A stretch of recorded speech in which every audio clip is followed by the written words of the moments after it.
In late 2024, a poll by Ipsos found that the only thing Americans can unite on is just how divided we are.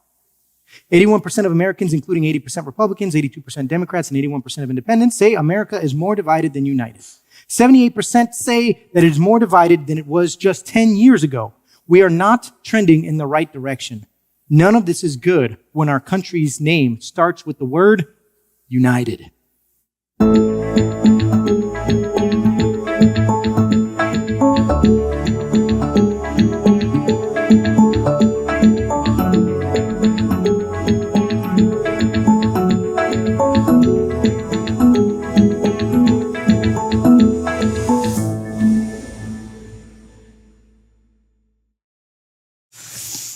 I say this every single time I get asked to preach, man. I'm nervous every single time I get up here.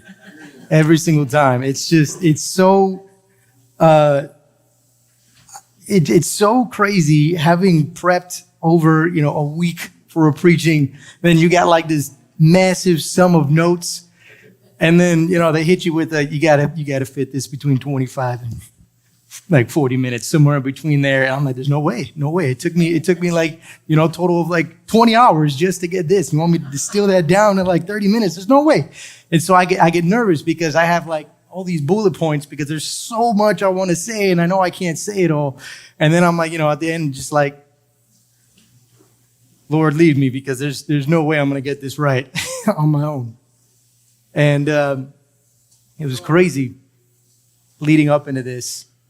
Because I knew that this week, work-wise, was going to be super hectic for me. Because after the government decided to open back up for almost no reason, being shut down, I know what happens the last time is I get hit with all the deadlines that were due during that time frame. They get jammed in December every single time. And so I knew that was going to land on this week. I predicted it. And so I was like, I'm going to start prepping for this, a week early. And so I was prepping for it a week early. And prepping for this was great because I was good. I was like, I'm going to go into this week. I know it's going to be hectic, but I'm good. I'm studied up. I know what it means to be at peace in the midst of turmoil. And then I got into the turmoil and I was like, I was not at peace, y'all. Like, it was crazy. And then I got Bishop text me like, yo, you good? You alive over there? Because usually I'm a little bit more responsive and I was gone. And so I got to go through the exercise of not practicing what I preach because I hadn't preached it yet, but practicing what I'm about to preach, right? And so it was good. It was a tough week, but at the same time, to be honest, I'm glad I had all these notes prepped beforehand because I literally just had it on one of the monitors at work, just like my notes, just like right there. It was pretty cool. But I want to start us off reading from John chapter 14. So while you guys go there, you can also stand with me for the reading of the word. John chapter 14, verse starting in verse 25. And when you got it, say so.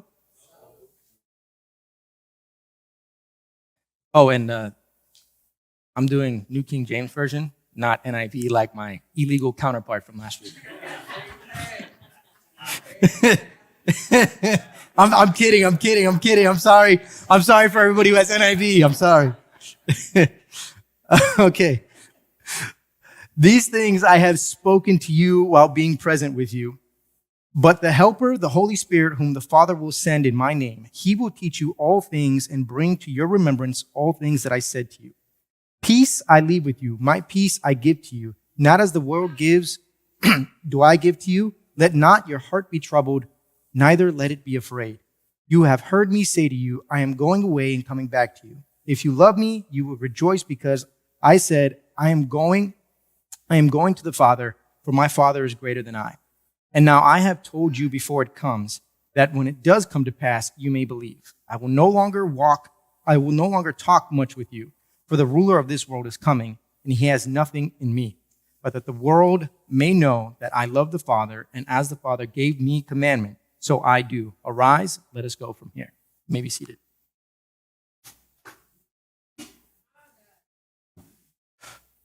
All right. Peace. I think Hector did such an elegant job last week unboxing hope. And we're going to continue this Advent season now with the unboxing of peace. And I'll be honest, when the idea of unboxing Advent was kind of brought forth to me, I was like, I don't know how I feel about that. Like, these things as presents, we're kind of unboxing them. But I was like, let me give this a shot. I'll give this as a theme as I'm prepping this message. And it was weird. But then at first, after a bit, I realized I'm unraveling a lot of information here. And I don't think I realized the depth, and maybe I'm just looking into it too much, right? Maybe I just went too hard into this theme, but I didn't realize the depth of the gift of Advent, right? Hope, peace, love, joy. There's so much depth to these gifts. And when you unbox something, anyone that's ever unboxed a toy on Christmas, right? You unbox a toy, and what do you got to do after you unbox the toy? You got to unbox the toy, right? Because the toy is in its own box. And then when you open up that toy, what does it got? It's got the wire ties, right? Or it's got the clips. Or if you were the unlucky kid that got the toy with the screw in it, and you're like, oh man, I got to give this to dad or mom because they got the tools. But it's Christmas, so there's so much going on that you just got to wait, right? And so unboxing something requires more work after you unboxed it. And then after that, you got to keep going before you can actually utilize it. And you'll see that if you guys have read your day 8 yet of your red letter, and if not, then we're going to touch on some of it today. You're going to see that peace, unboxing peace, isn't just like, oh, there it is. It's peace. Let me pull it out the box. No, there's work to do. All right. You just opened up the box. You haven't even really utilized the gift yet. And so, yeah, maybe I looked too much into the theme, but I fell in love with it afterwards. At first, I was like, nah, this is kind of cheesy, It is still a little cheesy, but Hector did such a good job, and he brought up something that it blew me away when I was listening to it online, which was they canceled Christmas over there. Bro, if I was 10 years old, and you told me Christmas was canceled for the rest of my life, we ain't doing it no more. I'm just gonna go over to my friend's house, the 24th and 25th, I'm over there, and that's what I'm gonna be doing because that's that time of the year when you're a kid. You're like, yeah, that's right. It's another birthday, except everyone's coming. Right. And if you're like Latin descent, Puerto Rican, Dominican, you know that Christmas is a party. And bro, I used to love Christmas because all the Puerto Ricans from all over the world would just come somewhere, or I would be going there. Like we would all unite. They put the pig in the ground, or they put it in the cajachina, the box, or they put it on a rotisserie, like this massive pig, like cooked. And there was like hundreds of us, and I didn't even know I had this many family members. It was huge. This big old party. I love this time of year. And it wasn't so much about the gifts, except just more so hanging out with my cousins. My peeps, the people who had the same culture like me, people who believed the things that I did. We have similar backgrounds, similar experiences. There's so much going on. There's so much to catch up on. And then, I grew up, and then, my parents and my uncles, and they got a little older, and then organizing those things got tough. And so that responsibility, fell on the youngin's shoulders. And then I saw how much work it takes to organize something like that. I tried being Puerto Rican, all right? I bought a pig. I want y'all to know I bought a pig. We didn't eat the pig because after roasting that thing for 6 hours, I walked away, and because, something happened, so I had to go check on something. When I came back, Fire got lit up, a little grease fire. I don't know if y'all ever had charred pork. I don't care how good you season it. It's not good. Lo and behold, I miss those days. I miss those days of us all getting together. We don't do it anymore. But I'm also going to be honest and say I'm not putting in the work to make that happen because it's so much work and there's no sleep. Calling family members, trying to get them to show up. What are they bringing to the table? Because ain't no way one family cooking for everybody, right? This is where this tradition started in Puerto Rico and in the Dominican Republic and the islands in that area and in Cuba was, well, you're already all living together. You're already all a village. I'll be in charge of getting the pork. You be in charge of getting the pasteles and making those things. And all this stuff takes time. You're already there. Everybody's already together. Let's celebrate. Let's have a meal. You go down even further. You look into the history of where this stuff comes in. There's two big branches where people believe this came from. All right?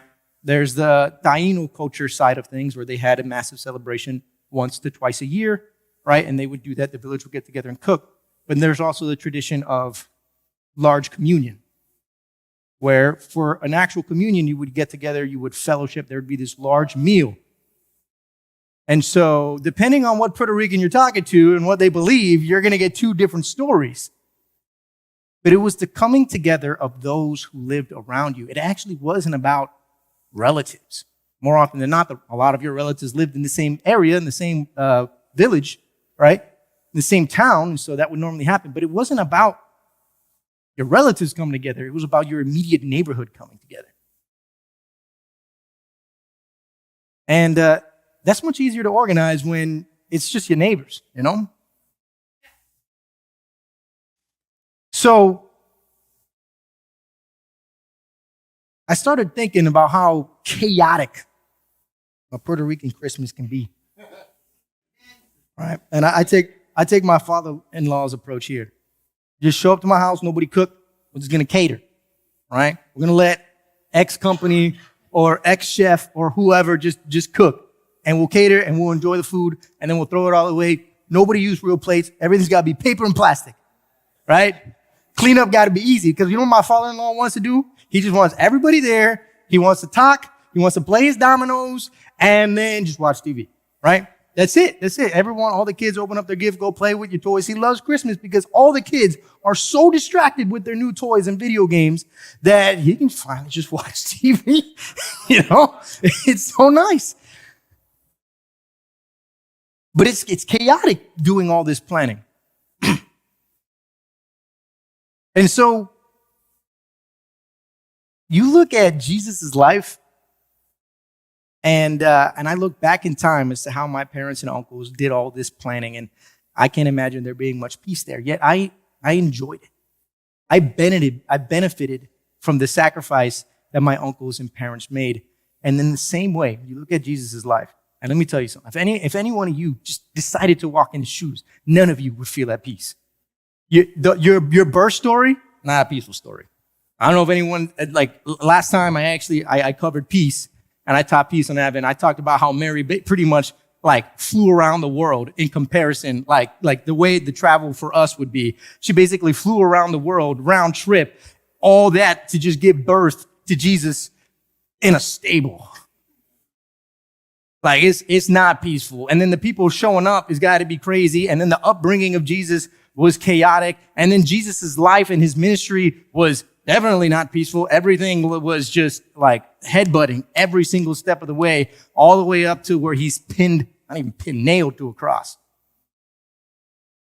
I can't imagine living a life where, I mean, we complain nowadays on our life. So I just complained about last week. Like, woe is me. The government decided to open back up and give me all these deadlines. Woe is me. I lost my peace. Man, try not having a roof, not knowing when your next meal's coming from, and just walking endlessly, town to town to town, preaching the gospel. bringing the good news, right? And in the disciples' case, Jesus already laid the groundwork. In Jesus' case, he had to break down a mindset of thousands of years and challenge. And so it's much more difficult in his case. And he doesn't know when he's going to eat. In his case, he knows everything, so he does. But if you're in his shoes, you don't know when you're going to eat. Yet, he was always at peace. This is my big idea to you guys, and this comes straight out of day 8 as well. Jesus brought a lasting peace that changes our mindset and actions, not necessarily our circumstances. Jesus brought a lasting peace that changes our mindset and actions, not necessarily our circumstances.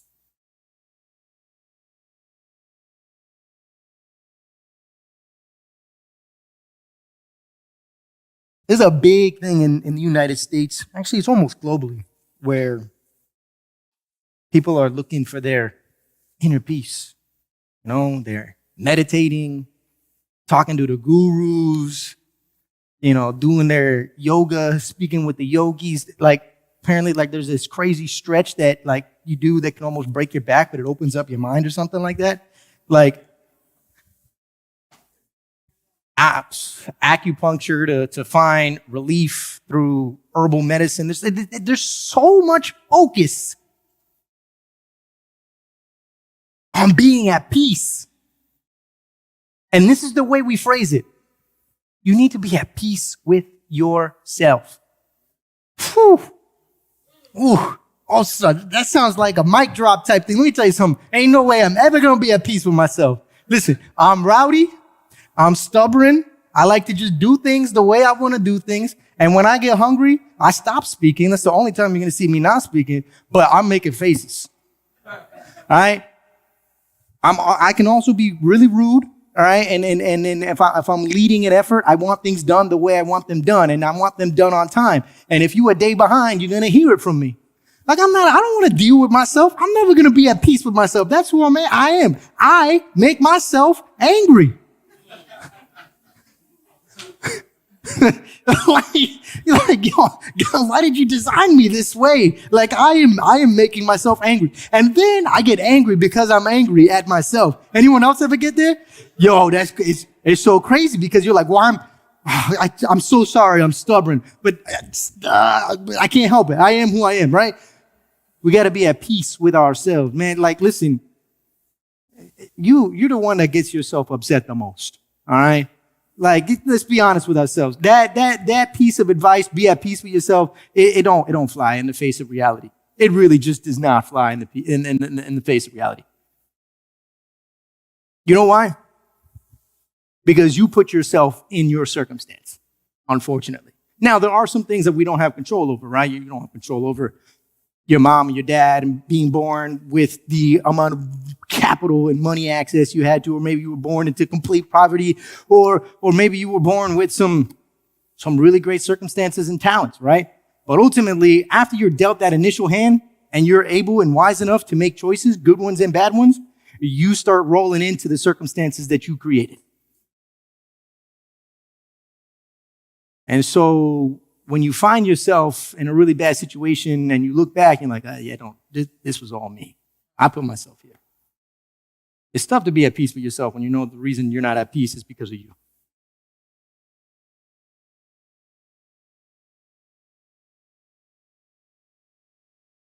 And be honest, the world's advice, no matter how they try and spin it, it never holds water. And it may work for you and like a scenario, but it doesn't work forever. And it doesn't work for everyone. This brings me to my first point. The opposite of peace is anxiety and war. The opposite of peace is anxiety and war. We can really break up peace today into two main categories: internal peace and external peace.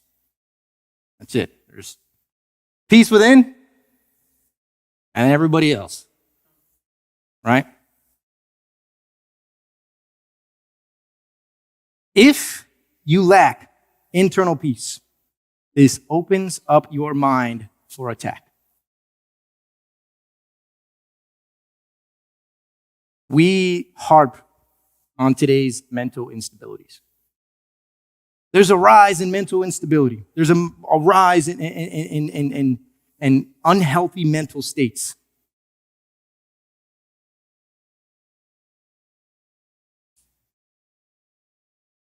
But, it's funny because we tend to look back and we wonder, is this something that is a rise or is it something we just picked up? Right? And you read all the journal articles on this topic, and we're starting now to see a shift that these mental instabilities, these mental health deficiencies may have always been there.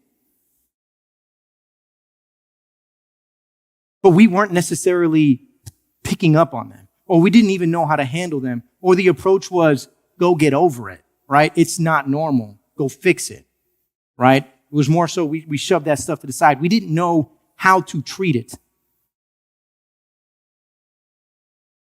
Right? When cancer finally got the name it got, there was a rise in cancer cases. And as we started to learn how to treat things, all of a sudden, we were able to get a handle on a disease that has been with us for quite a long time, and we're now just picking up on it. It now has a name. And the reason why I say this, and I'm not trying to challenge statistics here, is that Jesus has already been talking about mental health instabilities since the New Testament time frame. Why would he be talking about something like this then, if it wasn't already a problem? And you'll see as we go through this, and if you guys have done day 8, or if you're going to go through day 8, you'll see this. There is no tackling the external peace problem if we are not first at internal peace.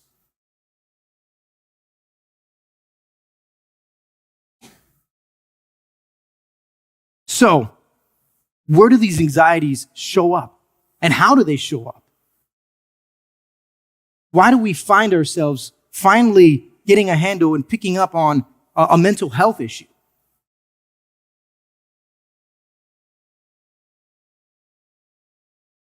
It comes from a lack of an identity. That is the root cause. Read all the journal, look at all the medicine, look through it all. Everyone always comes down to the same thing. If you have some type of mental health disorder, you will always find that the root cause, that the person suffering does not know who they truly are. And if it gets exaggerated and traumatized to the point where it feels like their mind can be broken, you can get something like a bipolar disorder. And then unraveling these things and trying to break them down, you read psychologists report on this. It is a difficult topic to tackle. Every single individual has an extreme case that takes really, really unique questioning, understanding, and you don't just have to understand the person, you have to understand the people around them. You have to understand the people around them. You have to go about 5 circles out before you can understand the trauma that this individual is dealing with. As a child, where do you get your identity from first? The people who raise you. What if you don't have parents? What if you grew up in an orphanage? What if you grew up in that system, in the adoption system? Where do you get your identity from? It's difficult because you're getting it from the kids around you and the ones who are raising you. It is tough to capture an identity, right? But ultimately, the way you get your identity as a child is from the people who you have contact with, who are leading you. And what happens if you have a father or a mother that abuses you, that treats you horribly, that puts you down, makes you feel like nothing? You tend to not really realize who you are. We don't understand as parents, and I sometimes don't realize as a parent how important our role is. So yeah, we're dealing with a mental health crisis, but church, we got to wake up. This is an identity crisis.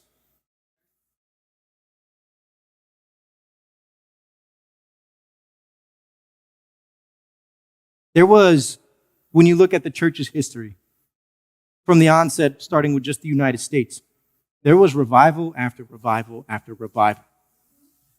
Lots of revivals in different areas of the United States. And what do you see in our legal structure? All the laws that have been made, not just in the states, but in the federal level as well. You see a lot of influence from what? Christian principles. Why? Because the United States had a massive Jesus identity. What have we actually seen? In the 60s, 70s, and 80s, we started to see a decline in Christian-like principles in our legal system. Now we hit the 2000s, what are we dealing with? Mental health instabilities.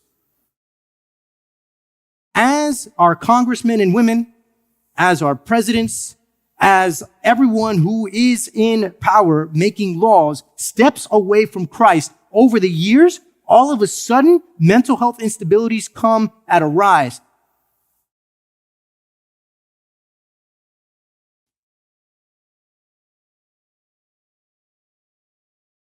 And now we are where we're at.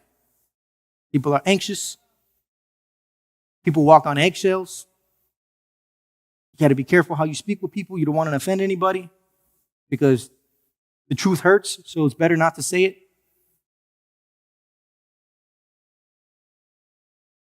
But church, more important,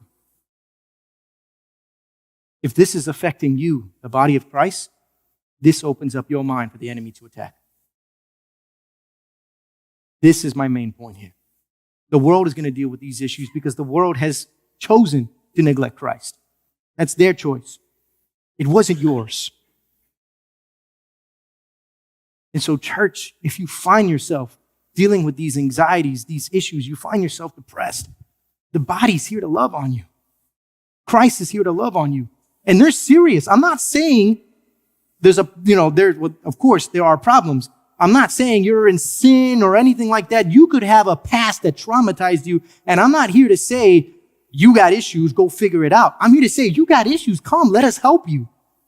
Let us love on you. Let us show that your identity, and I dealt with this when I became a Christian. I still had an identity issue right away. I still didn't call myself like, I got Jesus on, right? It took me some time to get to that point, to walk that way. But I didn't get there because I figured it out on my own. I got there because I had people like Bishop. I had people like my father. I had people every single step of the way calling me out when I messed up, but not leaving me there. Showing me how I can grow deeper and deeper and deeper in my relationship with Christ. So church, if you find yourself anxious, not even in this season, just anytime, depressed, disappointed, we're here to help. The body's here to help. And ultimately, what we're going to point you to is Christ.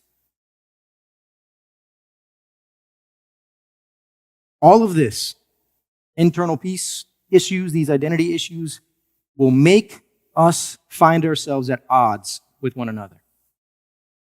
And it brings about an external disruption that affects the lives around us.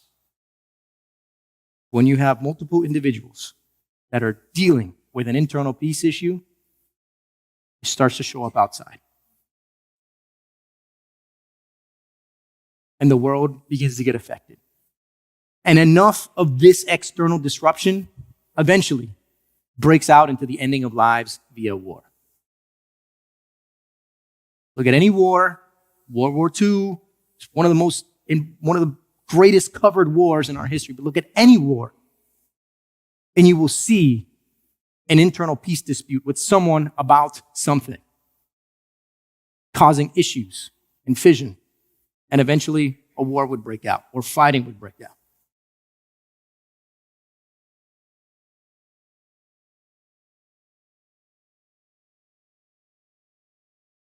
I want to read from John chapter 14, verse 27 again. Peace I leave with you.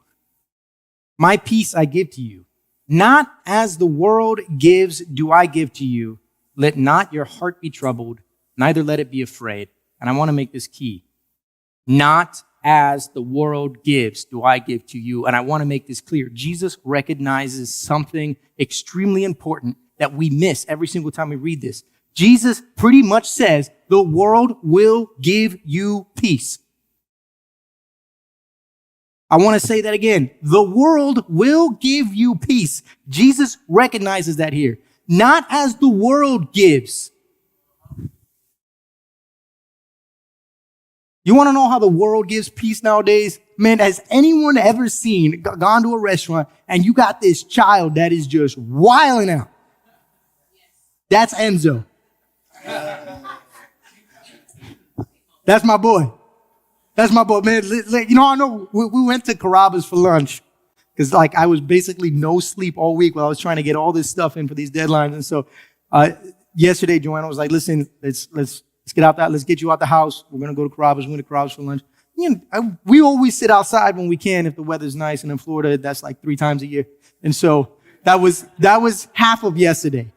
So we were out there at Carrabba's. You know what Enzo was doing? He had this little squishy, like stress ball thing, and he was just throwing it at the wall, catching it, right? And then after that, he would run around like if he was playing baseball all by himself. Like he set up the tables as benches and stuff like that. I just let him do his thing.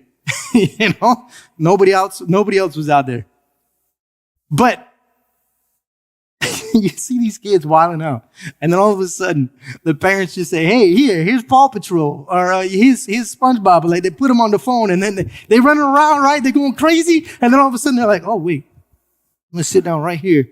I'm gonna just watch Coco Melon."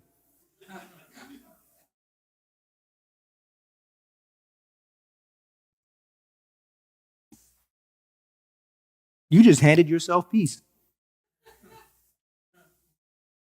And you just melting the kid's brain. No, I'm just kidding. Listen, I'm not going to get into that right now. I have my opinions. But you just handed yourself peace. Let me take it one step up. Coco Melon, the world, just gave you peace in that moment. Because if you didn't have, let's take it even further, Apple and all their Apple silicon and everything that's in that phone that you use to load up the video, and all the coders and developers and everybody that's a part of the world that made all of this technology possible, and the internet waves that are beaming this video down for you to stream to your child, all of that, the world just gave you peace.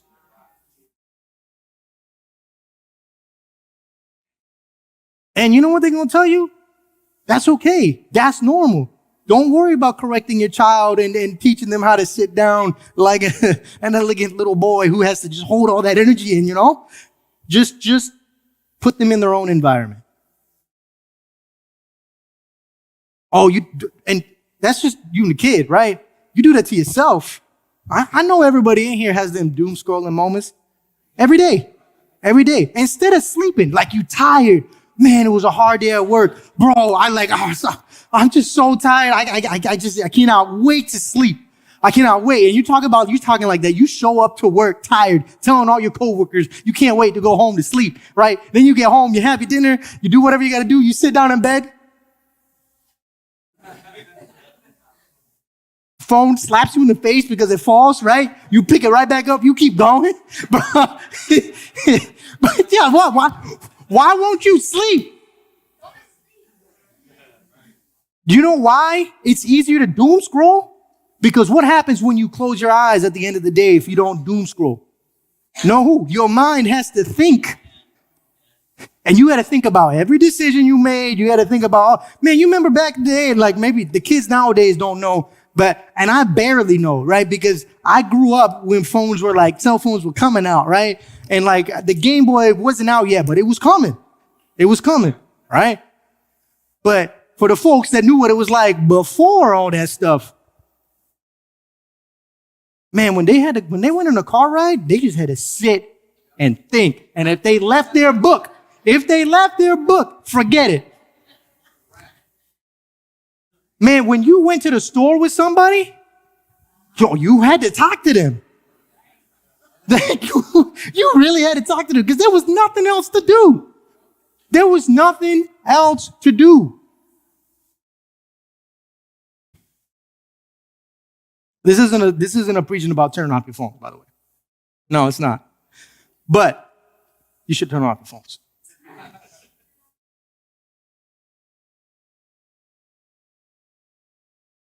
All these external disruptions, the world has an answer for them.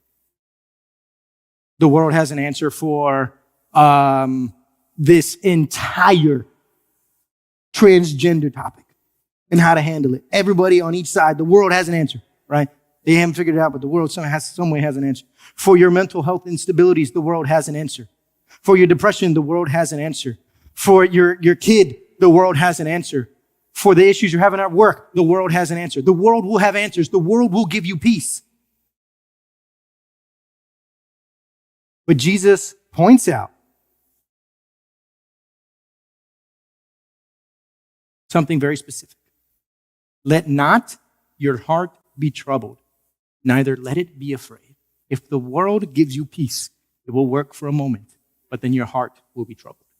Jesus makes it very clear. The peace I offer you, you will not feel troubled. You will not feel afraid. It is lasting.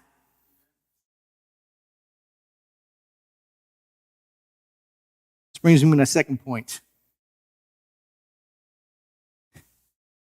Jesus brings peace that helps us on the inside. Jesus brings peace that helps us on the inside. I want to read Isaiah chapter 9, verses 6 through 7. Just so y'all know, because I know someone's going to say, I got my Bible here, but I have all my notes here with all the verses in there, so I'm just reading from here, just in case. So I brought it up here, I'm not going to say by accident, but it was just with my stuff. Isaiah chapter 9, verses 6 through 7. For unto us a child is born, unto us a son is given, and the government will be upon his shoulders, and his name will be called a Wonderful Counselor, Mighty God, Everlasting Father, Prince of Peace. Of the increase of his government and peace, there will be no end upon the throne of David and over his kingdom, to order it and establish it with judgment and justice from that time forward, even forever. The zeal of the Lord of hosts will perform this. So when I read the Bible for the first time, like cover to cover, I started from Genesis and worked all my way to the end. And I'm going to be honest, just like the Israelites, I was very confused about this. First of all, if you're reading the Bible for the first time and you get to Isaiah, and he's just prophecy dropping, out of nowhere, you're following his story, and then literally just a chapter of just prophecies. The bro just drops all this stuff. And so it's a bit confusing to follow. And so I Googled a guide, how do you actually read Isaiah? And so it kind of points you to, this is what Isaiah is talking about here. And this is what he's foreshadowing. And so when I read this for the first time, I knew about Jesus, right? I knew about it, but I thought Isaiah was talking about the Jesus that comes the second time, because the way he talks about it in this prophecy is this Savior coming back, he's going to be born as a child like everybody else. He's going to show up and the government's going to be on his shoulders. That dude's going to take the entire government system on his back, and he's going to be the justice and the judgment system. He's going to set things right. I read this and I hear warrior. And the Israelites heard it too. I hear this and I think superhero, anime hero status right here. This is, and y'all know, I grew up with Dragon Ball, but this is Goku coming in and saving the day. That's what I hear. And then all of a sudden, Jesus comes up, and listen, when you look at this verse, and then you hear what Jesus did, Jesus looks weak, right? Not saying he's weak. That's not what I'm saying. But when you realize, this is what the Jews were thinking. How is this the dude? You're super smart. Like you got it. Like it's up here. Like everything you're saying up here. But then when we talk about like overthrowing the Romans, you're like, nah, that ain't me. Like, aren't you supposed to take the government on your shoulders? I don't understand. Guarantee you. Listen, I know we talk about the issues between the Pharisees and the Sadducees and Jesus, and they don't meld well. But I guarantee you, I bet you the Pharisees were hoping that Jesus was going to be that warrior dude. But they were, right? They would have been okay if Jesus was that warrior dude that rallied up. Can you imagine this? Jesus got everybody that was poor and broken in Israel united. Matter of fact, for the last Passover, it was massive. One of the greatest gatherings in Jewish history. Why? Because these people from all around have heard about this great Jesus and they wanted to see him. So there was this massive gathering. Can you imagine if you were Rome and this one dude from Nazareth gathered up an entire nation? Everybody knows. I don't care how good your army is. We all know the 300 lost. You saw the movie. They were the most legit fighters out there. But if you got enough numbers, you're going to exhaust them. And unless you guys read the Old Testament, there was the real 300 is in the Old Testament. All right. So if you want to know about the story of the real 300, it's in the book. Not the Spartan 300. The guy 300. No, but still, if you Rome, man, you're scared. Because you know what the Pharisees and Sadducees had such an issue with? Uniting their people. Because they themselves were not united. And to be honest, they were playing this political game with Rome. They were biding their time, waiting for the Savior. And while they were biding their time, they wanted to make sure they were protecting their traditions and protecting their people, making sure that it wouldn't die out. So when the Savior came back, there was a people who still believed. And so there was some little bit of goodwill in there mixed in with some corruption.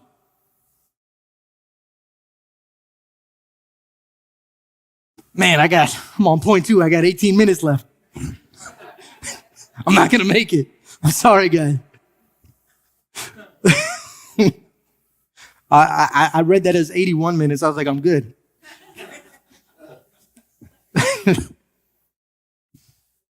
So then Jesus shows up. He starts uniting all these people.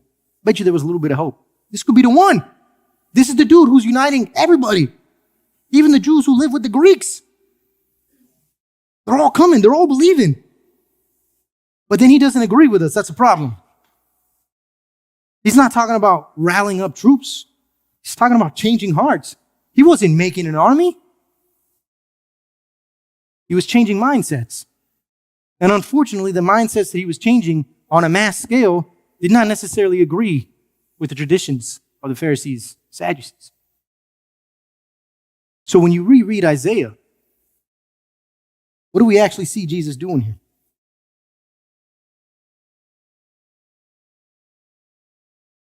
Jesus realized something. You want to put the government on your shoulders?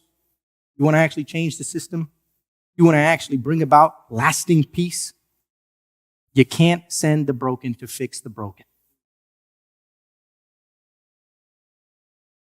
That's what we're doing in the U.S. right now. That's why our government is so divided. You just can't, man. You can't send broken people to fix broken people. Anyone ever try to, fix a car with another broken car? Like you're trying to salvage pieces from this one and you're putting it on this one. You're getting the throttle body from over here and you're putting it on there and it turns on for a bit, but the sensors aren't the same. So something happens and then, the car just blows up eventually. And listen, I grew up going to the junkyard every Saturday to find pieces to fix my car. And I never could find one broken car that had the answer to my broken car. I had to go find like 30 broken cars. And they were not the same year. And then you get way too deep into it because the 2009 model didn't have the same mass airflow sensor as the 2008 model. And there's this depth of just brokenness. And I got the car running and I sold it within like a year. So I got tired of it. You really can't use the broken to fix the broken. It just doesn't work. There's hanging up lights. And my hammer, it's an old hammer. My dad gave it to me and then His dad gave it to him. And I don't know where my grandpa got that thing from. Like, who knows? But just putting a little nail in the wall to hang up the light, went back, the head of the hammer just, bro, you think I stopped the swing? No, I came in full force with the piece of wood. And I hit that nail, and I was not going back down that ladder. And so I turned that thing around. I got the butt end of, and I'm just hammering away. Yo, before it was like 1, 2, bop, and then land was in. This time it was like it just was not going in. The nail, I had to put so much muscle into it because I'm using a broken tool to nailing something to the wall. And instead of me, I'm cheap, y'all. Y'all thought I went to Lowe's or Ace Hardware to get a new hammer? No, I finished that job. I finished it with that piece of wood. And everybody knows. Joanna was like, just go. Go buy a new hammer. Why are you wasting your time? Because I only have 4 nails left, Mama. And I'm not going to go to the store when there's just 4 left.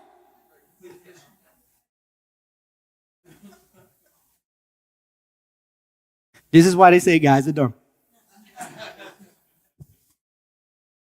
Those nails are in, by the way. My pride would not let me finish. You can't. The way you fix the broken is with the fixed. This is what Jesus knew. He knew you want to change the government. You want to put the government on your shoulders. You want to overthrow the world system and bring about a lasting peace. You got to be fixed first. And Israel, I'm sorry, you man broken, right? This is Jesus at the time. They still kind of broken. But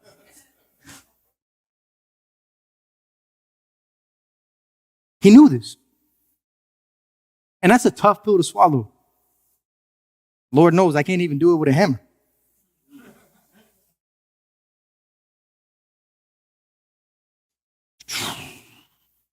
I'm planning how I'm going to get this within the next 13 minutes. All right. So, what does this mean for us as the church? We pray.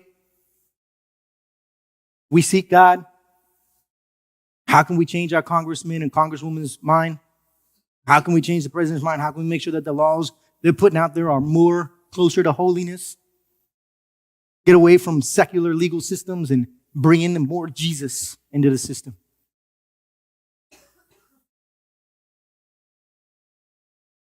Got to fix yourself. How are you going to fix yourself? Dive straight in to the gospel. You won't find peace with the world. How is it? And I ask myself this question. How is it really? How does it work in your mind? How does it actually mentally work that Jesus is the cure for mental health instability? Right? Hector said this last week. Jesus is the reason for the season is such a cliche, but Jesus is the reason why you can be healed is also a cliche too, right? Oh man, I'm sick. I got this issue. Oh, you just need Jesus. All you need is Jesus. Yo, they're right. So how does it actually work? When I say, this isn't like you guys don't have to answer, just all rhetorical here. When I say to my wife, I need you, Mama, I need you. Anyone who has ever said that to a loved one knows that when you say that, there's so much depth behind that need. Because when I say I need you, man, I had a friend of mine who was struggling with unfaithfulness in his relationship. Mind you, he was the one being unfaithful. But he asked me a really serious question. Like, how is it you, as a man, don't look at another woman in lust? My answer was easy. Jesus. Literally, that is how that conversation went. I was just like, Jesus. And And he was like, nah, bro, come on. Like, for real. And I was like, let me just put it this way. Do you know what it's like to be married to someone? Not just know them, just knowing them. Like, I put so much work into this relationship with Joanna. So much arguing, so much just discussion, so much planning, so much of me changing and her changing. All this work just because I love her so much and I don't see myself with somebody else. I'm going to be honest. Like initially, before I decided to marry her, initially I was like, I definitely see myself with somebody else. But let me give this a shot, right? I know that sounds mean, but I was a really mean person. Like I was. I'm just being honest with y'all, right? It was difficult for me to see myself with her for the rest of my life because she was so different and she has so many problems. Right? Listen, she thought the same thing about me, all right? It goes both ways. It goes both ways. And listen, your brother in Christ here still has so many problems, all right?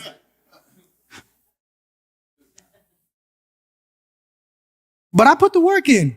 Every single problem that came up, man, we were arguing about buying a house. We weren't even married. I wasn't even thinking about marrying her. Like, she just brought up the question. Would you like, well, what type of house would you like, would you like to buy in the future? One of those cute little questions you do when you're trying to keep the conversation going. You got nothing else to talk about on a date, But, and I was like, I love homes from the 80s. That's all I said. She goes, yeah, but the pipes are old. You asked me what house I wanted to buy. Why are you talking about the pipes? No, but then you got to spend all the money to fix the pipes because what if they're rusted or they're using the wrong pipe and you got to repipe the house? Well, then I'll repipe the house. Yeah, but then the walls are kind of small and I realized she wasn't like actually going out of her way to test me, right? But she asked the question legitimately. Then she realized, we have a difference of opinion here. I want my brand new house in my HOA and all this stuff. Me, I'm like, get away from the HOA. I want my house from the 80s, I want a house I can fix, not a house that you buy and it's already broken. I'm glad y'all got that joke.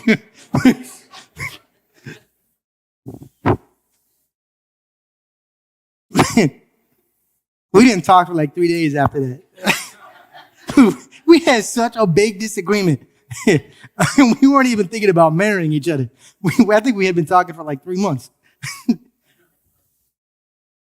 Man, let me tell you, after all of that, and you fast forward through marriage and you start living with somebody that's very different, like very different. And you start sharing a bathroom with them, very different. Like I shave and then I clean the next day, because usually I shave right before I leave. I'm going to clean it up. I'm going to clean it up when I get home. But ain't nobody going to use the sink for the whole day. Nobody going to be in the house. Everybody went to work. So when I come back home, it's still going to be there. No one's going to see it. Nothing. Bro, that does not fly anywhere. It just doesn't work. I'm only telling you all these stories to know so you guys can get a little insight as to I don't want to go through this again.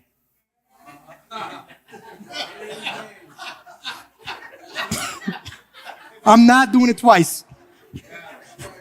Listen. And I know nobody in here is, so just in case, I got friends watching me online that, have someone on the side. You're the one causing your own problem. I don't know how you do it. I can barely deal with the one. It's so much work. When you love somebody, it is so much work. And not just someone you want to spend the rest of your life with in marriage. What about your friend, your best friend, your boy, your ride and die?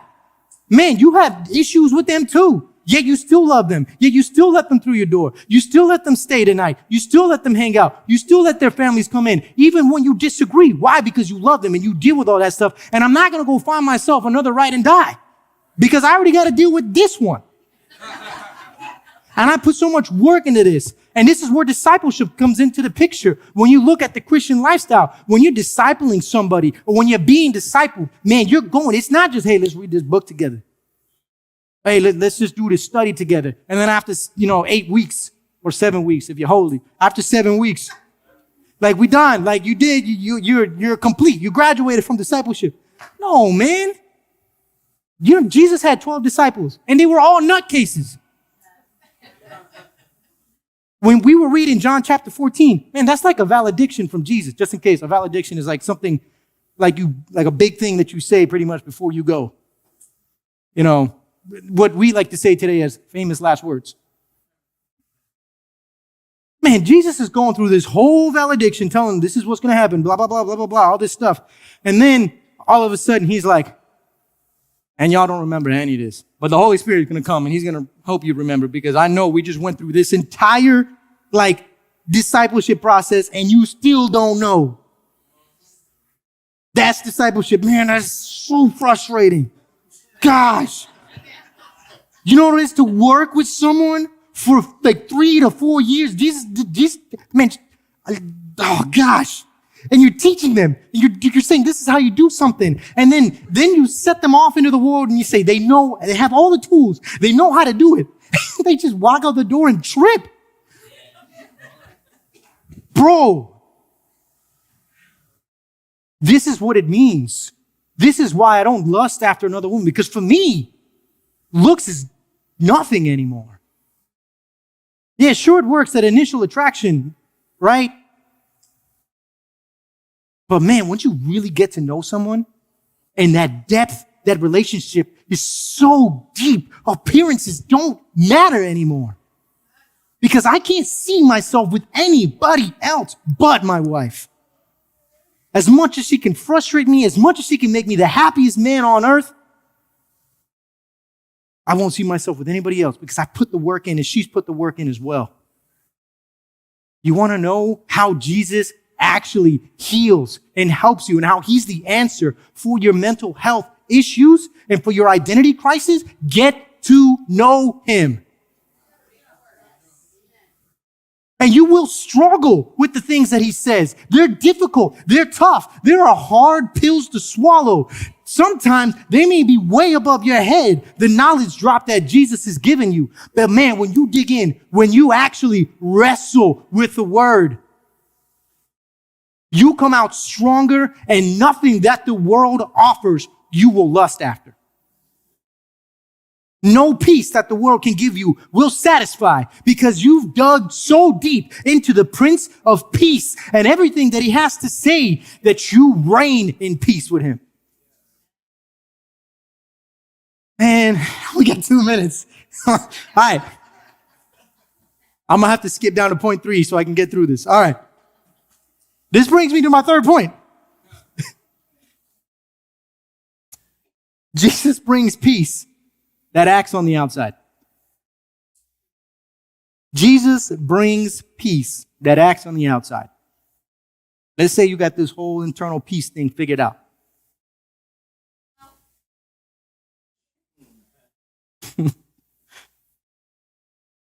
What are you going to do with it? This is my big issue too with the yogi and the guru talk and all this stuff about finding inner peace and being at peace with yourself, because man, there's no follow through. It's just like, hey, you happy with yourself now? Good. Check box. Done. No more. Matthew chapter 5 and verse 9, it says this: Blessed are the peacemakers, for they shall be called sons of God. Blessed are not the people at peace. Blessed are the peacemakers. And this is different than a peacekeeper. Listen, peacekeepers aren't annoying. Listen, I'm like really tough to get along with. And so like back in the day, like when you played video games, there's this thing called a memory card, and like all your games are saved onto that. It's not like that anymore. But basically, if you don't have that thing plugged in, like you can't play the games. Like you can, but then like all the progress you made is erased, right? So my brother got me upset once, many times. My older brother got me upset once. I actually called him like a couple of weeks ago to apologize about this because I remembered it. And I'm like, I never apologized. So he didn't care, but I'm sure at the time he would have loved an apology, or maybe not. Anyways, when you don't have a game in and you boot up the system, it like brings you into the operating system and you can just erase everything on the memory card. Yo, let me tell you something. Like, my brother, y'all remember back when you had the little CD organizer thing, like you would stack the CDs in there? He had that, but it was video games. It was like this tall. And it was just video game after video game. And the way he had set it up is like the ones he's beaten are here and the ones he's playing are here.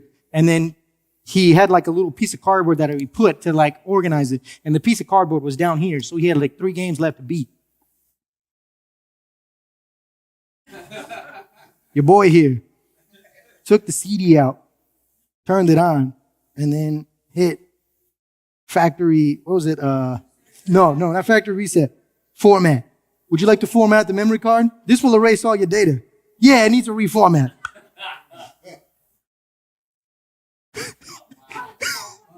Yo, he didn't realize for like a month because he was getting ready to start a new game. This was my master plan. I knew he was picking up a new game, which means he would never notice. Bro, I went a whole month before he figured it out. Bro, when he found out what happened, he was furious.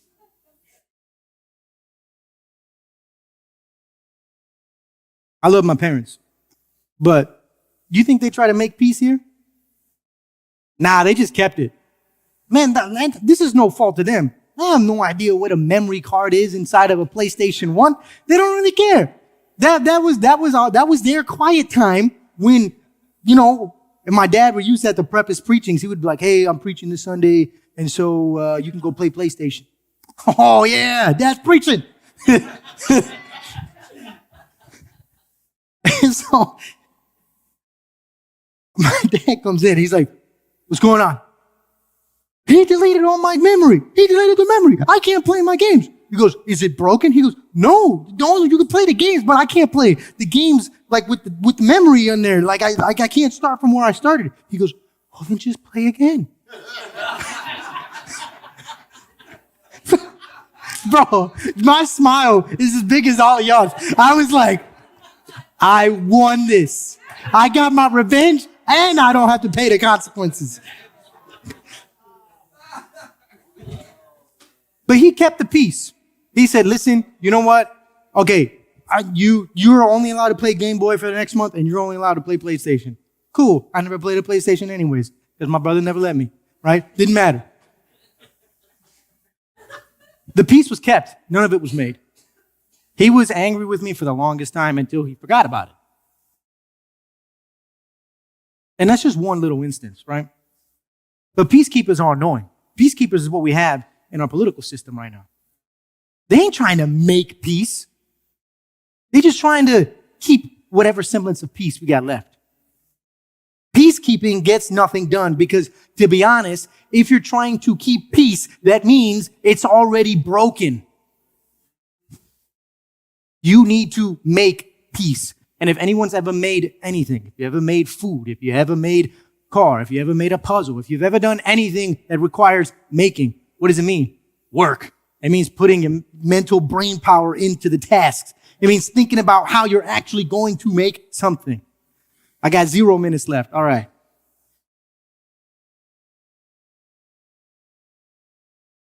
When you are healthy, when you know what you are and who you are because of your identity in Christ, you now have the margin and capacity to bring about peace. And it is not easy. Making peace is not easy. Why? Think about how much work you just put into yourself.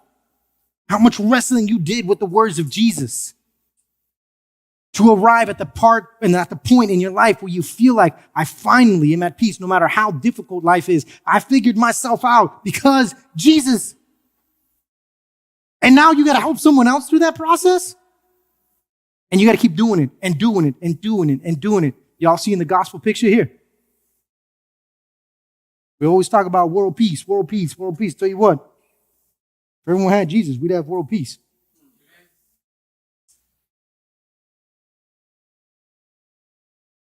Look at any great, inspiring leader of our era, any. And you'll realize that before they were able to do something, they had reached some type of peace with themselves. But their external circumstances were never easy. Martin Luther King is a great example. That dude just trudged on, never gave up. He really did have a dream. And you never saw him give up. You think he was getting up on those podiums, saying these amazing speeches, and being like, yep, my day's done. I'm going to go home and relax. No, he went right back to work. The speech was the easy part. You know what was hard? Getting to the podium. That's what's difficult. Getting to the point where you can actually speak and give your speech and tell your side. That's this right here. Preaching, it is difficult, but this is the easy part. I'm not nervous because I have to speak to you guys. I'm nervous because God has so much that He's instilled in my preparation for this. The preparation is hard. And it's not just preparation because I studied for a week. No, I've been living this since I decided to become a Christian and walk the walk. Living it was the difficult part. And then coming up here and talking to you guys about it is just easier. Making peace and being at peace doesn't mean your life isn't still going to suck. And I'm sorry, I didn't know how else to say it, but just because you rise at a point where you're finally okay, Jesus is your identity. It doesn't mean your life is not going to suck. I mean, we just talked about this. Jesus had an insanely difficult life. Anyone in here would just give up. Like, to be honest, would have given up real quick if you could. He was always at peace. And his life never got any better. Never reached some amazing height, right? We like to use this phrase on this side of the pond here. More money, more problem. But why y'all still looking for more money? Y'all want more money with no problems. But we already intrinsically know the word off the street, the street lingo, the hard knocks, all say the same thing. More money, more problems. It's true. More money, more problems. Do you know why more money, more problems? Why? Anyone know? Because you keep buying things. And the more things you buy, the more things you got to take care of. We got a worse problem. We like to say more money, more problems, but we buying on debt. So we got more money and we get somebody else's problem and some of our own. We want more. The world wants more. And it doesn't want the problems that come with having more. When you look at the Bible, it says the exact opposite. Just take one thing. Me. Have less in your life. Remove it all. All you need is me. This is why it's so hard in the U.S. to be a Christian. Because I don't care what anybody says. You could be born into the most impoverished state in the U.S. and you're more blessed than you realize.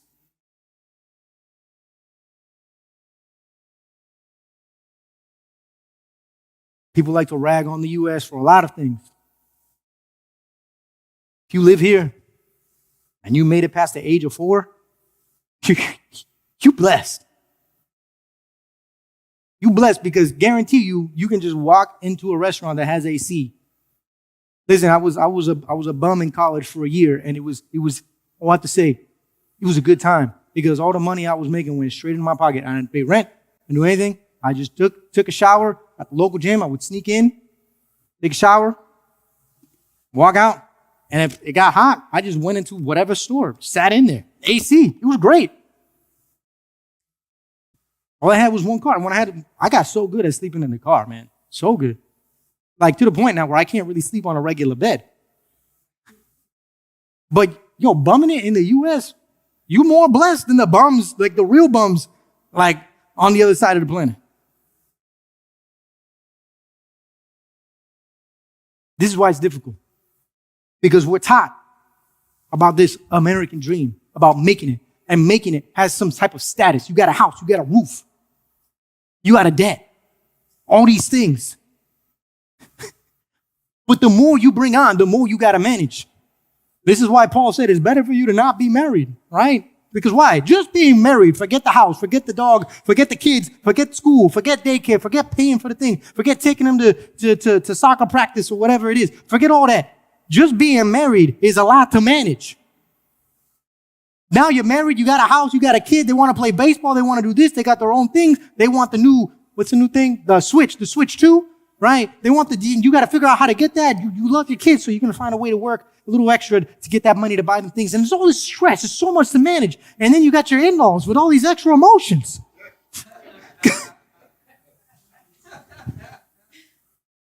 It is a lot. Yet the world still wants more without the problems. And that is not the answer. Listen, man. Do you know why so many people flocked to Jesus in his day? Because they had nothing else. They were already broken. They were already down. They were on the floor. The roof over their head was the shirt on their back. And the shirt on their back was the shirt they had to make last a whole year before they could probably make or buy another cloth to make another shirt. And so when someone comes bringing hope, when you have nothing, you flock to it. Let me let you know that the more you have, even though you are in a blessed nation, the reality is you actually have nothing. But the world has instilled in you a peace since you were birthed in this, that you're good, that you are comfortable. The light bill is paid. Maybe you're okay with not having the biggest house on the street. You're just okay with the fact that you got a house and you can manage it. You can manage your house, your small house. You ain't looking to get big, but you still got something and you still got to manage that. You still have nothing. That right there is the signal for me to finish up.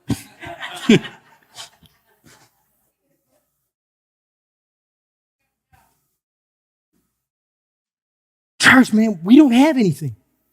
Save up for that house. Save up for that down payment. Save up for that car. Do it.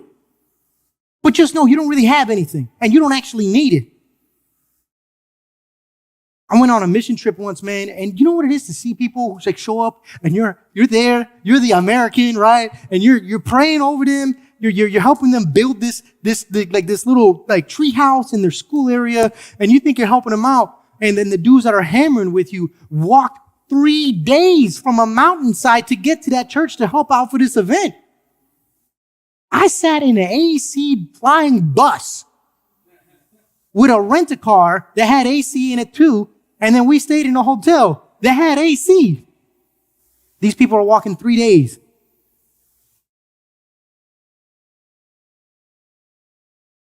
I'm over here thinking I'm bringing them hope. They got the hope already.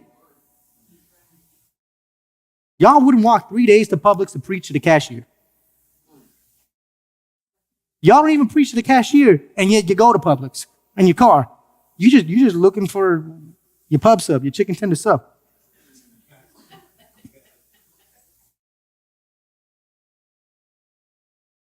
All right, I'm wrapping up now. I just want to end with this statistic here. In late 2024, a poll by Ipsos found that the only thing Americans can unite on is just how divided we are. 81% of Americans, including 80% Republicans, 82% Democrats, and 81% of independents, say America is more divided than united. 78% say that it is more divided than it was just 10 years ago. We are not trending in the right direction. None of this is good when our country's name starts with the word united. Jesus put all the hard work in already, guys. We can put the work into. We can get to know him. We can wrestle with his words. We can achieve our identity. And we can bring about the gospel to a world that needs to hear it. This season is crazy. Christmas is crazy. This time is crazy. And it's tough to find peace. But peace is not in the quiet.